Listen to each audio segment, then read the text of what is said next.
बनवण्यासाठी किंवा मुलांना पौष्टिक असं काहीतरी खायला द्यायचं असेल, मुलांना त्यांच्या आवडत्या पदार्थांमध्ये भाज्या लपवून खायला घालायच्या असतील, तर चला आज आपण बघणार आहोत तसंच काहीतरी पदार्थ.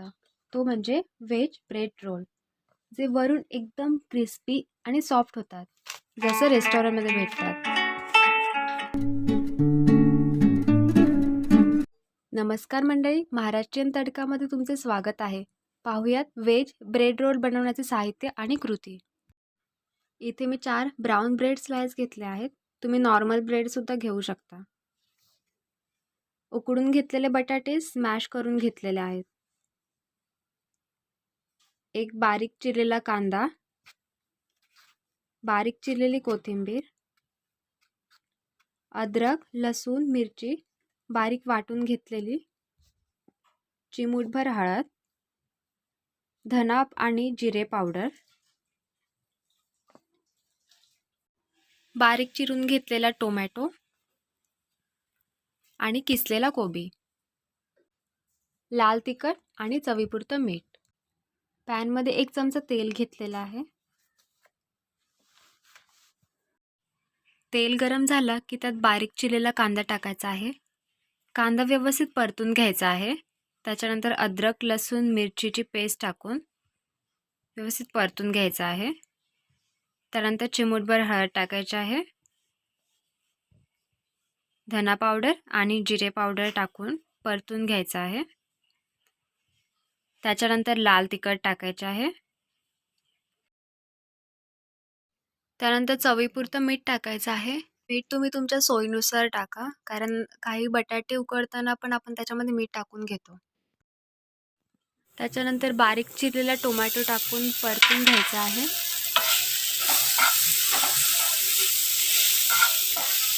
व्यवस्थित सगळं मिक्स झाल्यानंतर त्याच्यामध्ये चिरलेला कोबी टाकायचा आहे. कोबी किसूनही घेऊ शकता, मी तर इथे किसून घेतलेला आहे. त्याच्यानंतर बारीक चिरलेली कोथिंबीर टाकायची आहे.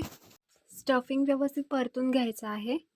टोमॅटो त्याच्यामध्ये स्मॅश करून घ्यायचा आहे. त्यानंतर शिजून स्मॅश केलेला बटाटा टाकायचा आहे आणि इथे आपण गॅस बंद करून घ्यायचा आहे, म्हणजे स्टफिंग ओलसर राहणार नाही.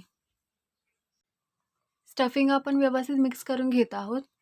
इथे घरात जेवढ्या भाज्या अवेलेबल होत्या ना, मी तेवढेच घेतलं आहे. पण तुम्ही त्याच्यामध्ये वाटाणे उकडून टाकू शकता किंवा मग जे आपलं बीट असतं, गाजर असतं, ते सुद्धा किसून टाकू शकता. चला, स्टफिंग आपलं हे आता रेडी झालेलं आहे ऑलमोस्ट. इथे आपण ब्रेडची साईड कट करून घ्यायची आहे. चारही बाजूच्या सर्व साईड कट करून घ्यायच्या आहेत आणि कट केलेल्या साईड बारीक वाटायच्या आहेत. हे झाले आपले तयार ब्रेड क्रम्स. त्यानंतर एका वाटीमध्ये कॉर्नफ्लोअर घ्यायचा आहे आणि त्यात पाणी मिक्स करून त्याची पातळ पेस्ट तयार करायची आहे. आम्ही ते कॉर्नफ्लोअर घेतला आहे. जर कॉर्नफ्लोअर तुमच्याकडे अवेलेबल नसेल तर तुम्ही क्रिस्पी होण्यासाठी, जे पण ब्रेड रोल्स आहे क्रिस्पी होण्यासाठी, तुम्ही तांदळाचं पीठसुद्धा घेऊ शकता नॉर्मल. ब्रेड स्लाइसला पाणी लावून ओलसर करायचं आहे, जेणेकरून आपण त्याचं रोल करू शकतो. त्याच्यानंतर जे आपण स्टफिंग बनवलेलं आहे ते 1 चमचा स्टफिंग घ्यायचं आहे आणि त्याचा रोल करायचा आहे. रोल करताना त्याच्या कडांना पाणी लावून घ्यायचं आहे. रोल आपण तयार केलेला आहे. आता जी कॉर्नफ्लोअरची पेस्ट बनवून घेतलेली आहे आपण, त्या पेस्टमध्ये बुडवून